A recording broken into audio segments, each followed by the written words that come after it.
വചന നിമിഷത്തിലേക്ക് സ്വാഗതം.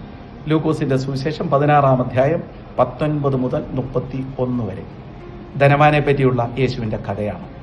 ധനം എത്ര നശ്വരമാണെന്ന് സൂചിപ്പിക്കുന്ന ഈ കഥയിൽ രണ്ട് ധ്യാന ചിന്തകളാണ്.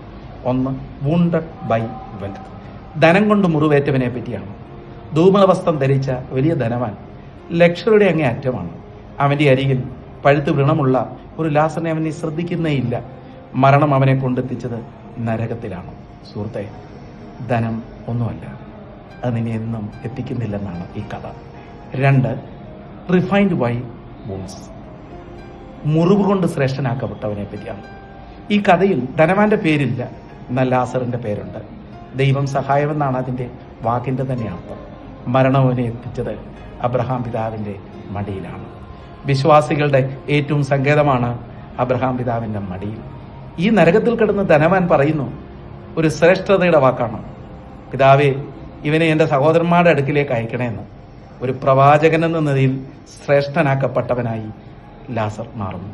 മുറിവ് കൊണ്ട്, മുറിവിൽ ശ്രേഷ്ഠനാക്കപ്പെട്ടവൻ. Praise the Lord.